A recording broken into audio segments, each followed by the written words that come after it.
Search engine optimisation क्या है? यह एक वेबसाइट की दृश्यता और रैंकिंग को सर्च इंजन रिजल्ट पेजों, जिन्हें संक्षेप में सारपीस कहा जाता है, जैसे गूगल, बिंग और याहू में बेहतर बनाने की प्रक्रिया है। यह दृश्यता विभिन्न रणनीतियों और तरीकों के माध्यम से प्राप्त की जाती है, जिनका उद्देश्य वेबसाइट को सर्च इंजनों और उपयोगकर्ताओं दोनों के लिए अधिक आकर्षक बनाना है। अंतिम लक्ष्य ऑर्गेनिक, बिना भुगतान वाले ट्रैफिक को बढ़ाना और वेबसाइट की समग्र रैंकिंग में सुधार करना है। क्या आपको यह सुनकर अच्छा लगा? उसने क्या कहा? उसने कहा, और मैं वह आखिरी बात दोहराऊंगा कि अंतिम लक्ष्य ऑर्गेनिक, बिना भुगतान वाले ट्रैफिक को बढ़ाना और वेबसाइट की समग्र रैंकिंग में सुधार करना है। इसीलिए मुझे लगता है, यह मेरी राय है, कि आपकी वेबसाइट पर अच्छा एसईओ होना, चाहे वह गूगल हो, बिंग हो, याहू हो या कहीं भी हो, वास्तव में आपकी सफलता के मुख्य तत्वों में से एक है। क्यों? क्योंकि यह आपके उत्पाद, सेवाओं या जो कुछ भी आप बेचने की कोशिश कर रहे हैं, उस पर लोगों की नजरें लाता है। सुरिंदर साहो, हेलो मेरे दोस्त, और एक बार फिर से टी क्लब में शामिल होने के लिए धन्यवाद। ये 19 महीने हो गए हैं, बिल्कुल अद्भुत। आपके समर्थन के लिए धन्यवाद मेरे दोस्त, ये आपके द्वारा बहुत बहुत दयालुता है। अब एसईओ के साथ आपको कई चीजों पर ध्यान देना चाहिए। अब आप सोच रहे होंगे, अरे मेरी तो कोई वेबसाइट नहीं है, मुझे एसईओ की जरूरत नहीं है, मुझे इसकी चिंता करने की जरूरत नहीं है। खैर, मैं आपको आश्वस्त कर सकता हूं कि आपके पास एक वेबसाइट जरूर होगी। हम सभी के पास एक वेबसाइट होगी और हम एसईओ का उपयोग करके अपने उत्पादों और सेवाओं पर लोगों की नजरें ला सकेंगे। यह महत्वपूर्ण है क्योंकि यह जैविक ट्रैफिक लाता है, जिसके लिए आपको भुगतान नहीं करना पड़ता। क्यों? क्योंकि आप सर्च इंजन की रैंकिंग रणनीति का उपयोग करके खुद को उन पेजों पर ऊपर ले जाते हैं। अब अगर आप अभी किसी भी सर्च इंजन पर कुछ भी सर्च करते हैं, तो आप लगभग यह सुनिश्चित कर सकते हैं कि आप 4 या शायद 5 पेज ही देखेंगे, इससे पहले कि आप किसी चीज पर क्लिक करें। तो आपका उद्देश्य यही होना चाहिए कि आपकी वेब पेज उस सर्च इंजन के पहले 5 पेजों के भीतर आ जाए, जिससे आपकी वेबसाइट पर किसी के क्लिक करने की संभावना काफी बढ़ जाएगी। ये वाकई बहुत बहुत महत्वपूर्ण है, और ये उन चीजों में से एक है जहां एल्गोरिदम वाकई में असर दिखाते हैं। जितने ज्यादा लोग आपकी साइट पर आते हैं और बाकी सब कुछ भी, यह आपकी रैंकिंग को उन सर्च इंजनों में बेहतर बनाने में मदद करता है। तो चलिए एसईओ के कुछ मुख्य पहलुओं पर नजर डालते हैं। क्या है? सबसे पहले, दृश्यता कैसे बढ़ाएं। एसईओ का फोकस वेबसाइट की सामग्री, संरचना और तकनीकी पहलुओं को ऑप्टिमाइज करने पर होता है, ताकि उसे सर्च इंजन द्वारा आसानी से ढूंढा जा सके और ऊंची रैंक मिल सके। यह सर्च इंजन परिणामों से ट्रैफिक लाने का भी लक्ष्य रखता है, जिसे अक्सर ऑर्गेनिक या बिना भुगतान वाला ट्रैफिक माना जाता है, जबकि पेड एडवर्टाइजिंग इसके विपरीत होती है। स्पष्ट है, हम में से अधिकांश लोग इन दोनों का मिश्रण ही करेंगे। कम से कम मैं तो निश्चित रूप से यही करूंगा। और ये चीजें मिलकर निश्चित रूप से आपकी एसईओ दृश्यता को उन सर्च इंजनों में बेहतर बनाएंगी। यूजर एक्सपीरियंस भी उन सर्च इंजनों में आपकी रैंकिंग को ऊपर लाने के लिए बहुत महत्वपूर्ण है। या फिर सर्च इंजन भी उन वेबसाइट्स को प्राथमिकता देते हैं जो अच्छा यूजर एक्सपीरियंस प्रदान करती हैं, जिससे एसईओ प्रयास तकनीकी और यूजर फ्रेंडली दोनों पहलुओं पर केंद्रित होते हैं। इसी वजह से यह जरूरी है कि आपकी जो भी वेबसाइट हो, आप उसे लोगों के लिए नेविगेट करना बहुत आसान बनाएं। अगर लोग आपकी वेबसाइट से अच्छा अनुभव ले रहे हैं, तो जिस तरह से वे उसे ब्राउज करते हैं, उसके एल्गोरिदम उसे यूजर के लिए और भी आकर्षक बना देते हैं। और जाहिर है, सर्च इंजन के एल्गोरिदम इसे पहचान लेते हैं और वे आपको अपनी रैंकिंग में ऊपर स्थान देते हैं। Content optimization. अब मेरा मानना है कि यह अब लगभग कीवर्ड रिसर्च से भी ज्यादा महत्वपूर्ण हो गया है।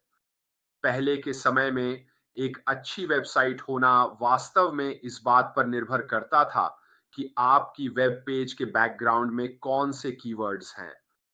कीवर्ड्स वही होते हैं जो आपकी वेबसाइट के बारे में बताते हैं, आपके प्रोडक्ट्स क्या हैं और आप क्या हासिल करना चाहते हैं। तो जब कोई व्यक्ति सर्च इंजन में उन कीवर्ड्स में से कोई भी डालता था, तो आपकी वेब पेज के सर्च में आने की संभावना बहुत ज्यादा होती थी, चाहे आप कहीं भी हों। अब तो और भी ज्यादा, यह उस वेब पेज के अंदर मौजूद कंटेंट पर निर्भर करता है।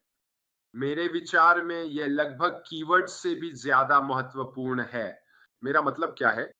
एसईओ में ऐसा प्रासंगिक और उच्च गुणवत्ता वाला कंटेंट बनाना शामिल है जो सर्च क्वेरीज के अनुरूप हो और यूजर्स को उनके सवालों के जवाब आपकी वेब पेज के कंटेंट में ही मिल जाए, न कि पुराने तरीके से जिसमें सिर्फ कीवर्ड्स का इस्तेमाल होता था।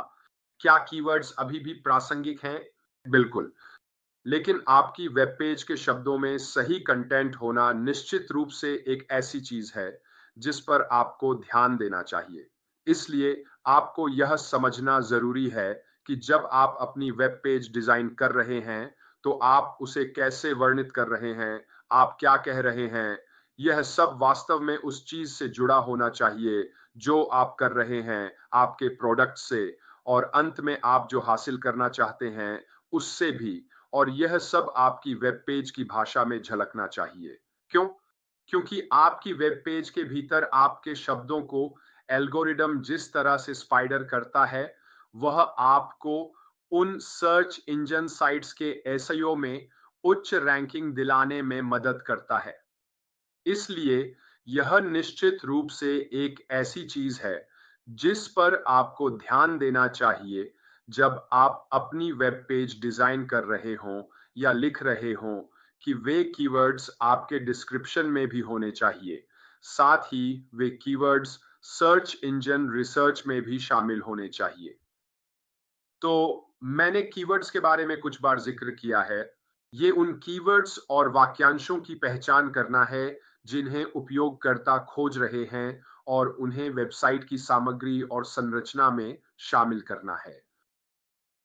अगर आपको कंप्यूटर की थोड़ी जानकारी है, तो आप हर एक वेब पेज के कीवर्ड्स बहुत आसानी से पता कर सकते हैं। अब मैं ये नहीं बताने जा रहा कि ये कैसे करना है, लेकिन आप इसे गूगल या कहीं भी रिसर्च कर सकते हैं कि किसी वेब पेज के कीवर्ड्स कैसे ढूंढें, और ये आपको पूरी प्रक्रिया समझा देगा। मैं अक्सर उन सबसे ऊंचे रैंकिंग वाले वेब पेजों पर गया हूं जो मुझे लगता है कि मेरे लक्ष्य के समान हैं, और सोचिए मैं क्या करता हूं। मैं उनके बहुत सारे कीवर्ड्स अपने में इस्तेमाल करता हूं क्योंकि मुझे पता है कि वे कीवर्ड्स काम करते हैं। क्योंकि यही वजह है कि वे दूसरे वेब पेज इतने ऊपर रैंक कर रहे हैं। यह उन पुराने तरीकों में से एक है जो लोग वेब पेज डिजाइन करते समय रैंकिंग सुधारने के लिए इस्तेमाल करते थे, और यह निश्चित रूप से ऐसी चीज है जिस पर आपको गंभीरता से विचार करना चाहिए। वे कौन से कीवर्ड्स हैं जो आपको लगता है कि कोई यूजर आपके वेब पेज या आपके द्वारा बेचे जा रहे उत्पादों और सेवाओं को खोजने के लिए ब्राउज़र में डालेगा? फिर से, ये सारी बातें ऐसी हैं जिन पर आपको अभी ध्यान देना चाहिए, क्योंकि ये वही चीजें हैं जो भविष्य में आपको उच्च रैंकिंग और सर्च इंजनों पर एसईओ हासिल करने के लिए करनी होंगी। साथ ही ऑन पेज ऑप्टिमाइजेशन। यह क्या है? ऑन पेज ऑप्टिमाइजेशन का मतलब है व्यक्तिगत वेब पेज को सर्च इंजनों के लिए ऑप्टिमाइज करना, जिसमें टाइटल टैग्स, मेटा डिस्क्रिप्शन और कंटेंट शामिल हैं। असल मायनों में इसका क्या मतलब है? ठीक है, इसका मतलब है बड़े शब्दों को या हेडर को, जैसे कोई हैशटैग्स, कोई मेटा डिस्क्रिप्शन, इन सब को ऑप्टिमाइज करना। तो अगर आप इन्हें हाईलाइट करते हैं और अपनी वेब पेज के भीतर टैग्ड कंटेंट बनाते हैं, तो ये चीजें फिर से आपकी वेब पेज को ऑप्टिमाइज करने में मदद करती हैं। ये वे चीजें हैं जो पिछले 5-6 सालों में लाई गई हैं, जो लोगों को अपनी वेब पेज को सर्च इंजनों पर दूसरों से ऊपर रैंक कराने में मदद करती हैं। क्यों? क्योंकि आपने मेटा टैग्स का इस्तेमाल किया है। आपने टाइटल टैग्स, उस वेब पेज के डिस्क्रिप्शन का इस्तेमाल किया है जो उस चीज से संबंधित हैं जिसे आप हासिल करना या बेचना चाहते हैं। और फिर से यह सर्च इंजन के एल्गोरिदम को आपकी वेब पेज के साथ दूसरों की तुलना में ज्यादा मेल खाने लायक बनाता है। और जब ऐसा होता है तो ज्यादा लोग आपकी वेब पेज पर क्लिक करते हैं। ये फिर से आपकी रैंकिंग को बेहतर बनाता है और आप सर्च इंजनों में ऊपर जाते हैं। हम क्या चाहते हैं? आप चाहते हैं कि जब भी कोई आपके व्यवसाय से जुड़ी कोई भी चीज सर्च इंजन में डाले तो आप उस पहले पेज पर हों। आप पहले पेज पर आना चाहते हैं। क्यों? क्योंकि आपके पास यह बेहतर मौका है कि कोई आपके लिंक पर क्लिक करे इससे पहले कि वे किसी और के लिंक पर क्लिक करें।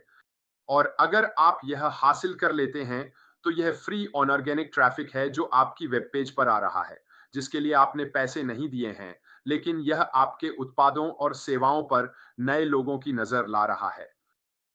ऑफ पेज ऑप्टिमाइजेशन भी होता है। मैंने आपको ऑन पेज के बारे में बताया था। वो सब कुछ जो आपके पेज पर है वही ऑन पेज है। आप बैकलिंक्स भी बना सकते हैं। ठीक है? ये वे लिंक होते हैं जो दूसरी वेबसाइट से आपकी वेबसाइट की विश्वसनीयता और अथॉरिटी बढ़ाने के लिए आते हैं। आप ये कैसे कर सकते हैं? आप इसे काफी आसानी से कर सकते हैं। आप यह कई अन्य फोरम, संगठनों आदि में शामिल होकर कर सकते हैं और फिर आप अपने टैग्स, अपने लिंक का उपयोग कर सकते हैं और उन्हें चैट्स में डाल सकते हैं। उदाहरण के लिए, आप इन्हें अन्य पत्राचार, ईमेल्स, इन सब जगहों पर भी डाल सकते हैं। आप इन्हें मैसेंजर पर भी डाल सकते हैं। आप इन्हें टेलीग्राम पर भी डाल सकते हैं। आप इन्हें हर जगह डाल सकते हैं और इन्हें ही ऑफलाइन ऑप्टिमाइजेशन कहा जाता है। क्यों? क्योंकि लोग तब आपकी वेबसाइट के बाहर के लिंक पर क्लिक करते हैं जो उन्हें आपकी वेबसाइट पर लाएगा। फिर से सर्च इंजन के एल्गोरिदम को यह पसंद आता है। इससे उन्हें पता चलता है कि लोग बाहरी स्रोतों से आपकी वेबसाइट को सक्रिय रूप से देख रहे हैं और फिर आपकी वेबसाइट पर आ रहे हैं। फिर से ये आपकी एसईओ ऑप्टिमाइजेशन को उस सर्च इंजन साइट पर मदद करेगा। तो फिर से ये वाकई में बहुत बहुत महत्वपूर्ण है। इनमें से आखिरी है, ठीक है, टेक्निकल एसईओ। ये क्या है? ये वेबसाइट के तकनीकी पहलुओं को बेहतर बनाना है, जैसे साइट की स्पीड, मोबाइल फ्रेंडलीनेस और इंडेक्सिंग, ताकि सर्च इंजन के लिए आपकी वेब पेज को क्रॉल और इंडेक्स करना आसान हो सके। सुनने में तकनीकी लगता है ना? लेकिन असल में ऐसा नहीं है। आप बस अपनी वेबसाइट को मोबाइल फ्रेंडली बना रहे हैं। आप ऐसे शब्दों और वाक्यांशों का उपयोग कर रहे हैं जो आपके उत्पाद, आपकी सेवा और आपके उद्देश्य के लिए विशिष्ट हैं। आपकी वेब पेज पर अनावश्यक चीजें डालने का कोई मतलब नहीं है, जिसे मैं फ्लफ कहता हूं। आपको सटीक, स्पष्ट और अपनी वेबसाइट पर जो हासिल करना चाहते हैं उस पर केंद्रित होना चाहिए। वहां नहीं है वो। आप अपना मिशन स्टेटमेंट उदाहरण के लिए इस्तेमाल कर सकते हैं, उसे एक अलग पेज पर डाल दें। ठीक है? तो अगर आप किसी भी वेब पेज के ऊपर टैग्स देखें तो आपको उदाहरण के लिए हमारा मिशन दिखाई देगा। ठीक है? इसका मतलब है कि आप मुख्य वेब पेज से अलग जाकर अपने मिशन स्टेटमेंट के बारे में पढ़ सकते हैं। आपका फ्रंट हेडर मुख्य पेज छोटा, स्पष्ट और जानकारी पूर्ण होना चाहिए, जो आपकी वेबसाइट के उद्देश्य को सीधे दर्शाए। इसके बाद आप लोगों को उस मुख्य साइट से हटाकर अपनी ही वेबसाइट के भीतर दो अलग-अलग साइट्स पर ले जा सकते हैं, जो अन्य चीजों को समझाएंगी। फिर से ये सर्च इंजनों पर अच्छा एसईओ पाने के लिए बहुत फायदेमंद है। ये आपको रैंकिंग में ऊपर ले आएगा। क्यों? क्योंकि लोगों को आपकी साइट पर रुकवाना जरूरी है। आप इंटरैक्ट कर रहे हैं, जो कि आपके ग्राहकों और क्लाइंट्स के साथ अच्छा एसईओ पाने का एक अहम हिस्सा है और उनकी ध्यानाकर्षण भी। लेकिन आपको उन्हें कम से कम कुछ सेकंड तक रोक पाने में सक्षम होना चाहिए, ताकि वे आपकी वेबसाइट के किसी अन्य हिस्से में जाने में रुचि दिखाएं। अगर उन्हें आपकी बात का असली मकसद समझने के लिए बहुत सारी फालतू बातें या टुकड़े-टुकड़े पढ़ने पड़ेंगे, तो वे तुरंत बोर हो जाएँगे। आपके पास सिर्फ 1 या 2 सेकंड होते हैं, उसके बाद वे आगे स्क्रॉल कर देंगे। आपको कुछ ऐसा चाहिए जो आकर्षक और ध्यान खींचने वाला हो, जिससे वे वहीं रुकें, चाहे वह गिफ्ट्स हों, हेडर हो, कंटेंट हो या कोई तस्वीर हो। इनमें से कोई भी और सभी चीज़ें आपकी वेब पेज के लिए वाक़ई बहुत ज़रूरी हैं। आपको लोगों को उस चीज़ में शामिल करना होगा, जो आप हासिल करना चाहते हैं। इसमें से बहुत कुछ ट्रायल और एरर पर आधारित होता है, ठीक है? हमारे पास इस काम में मदद करने के लिए टूल्स होंगे। याद है जब हमारे सीईओ हीट मैप्स, एनालिटिक्स और ऐसी तमाम चीज़ों के बारे में बता रहे थे? ये सभी टूल्स हम अपनी वेब पेज को ऑप्टिमाइज़ करने के लिए इस्तेमाल करेंगे, ताकि वे ज़्यादा प्रभावी बनें और रैंकिंग में ऊपर जा सकें। अब इससे पहले कि आप कहें, क्या हम सब अपनी-अपनी वेबसाइट्स के साथ एक ही तालाब में मछली पकड़ने की कोशिश नहीं कर रहे हैं? बिल्कुल, हम ऐसा ही कर रहे हैं। लेकिन ऑनलाइन पहले से ही अरबों वेबसाइट्स मौजूद हैं और यह इस बात पर निर्भर करता है कि हम अपनी वेबसाइट्स को कैसे ऑप्टिमाइज़ करते हैं। इन्हीं सिद्ध तरीकों का उपयोग करके, जिनके बारे में मैं अभी बता रहा हूँ, हम सबसे अच्छी सफलता हासिल कर सकते हैं।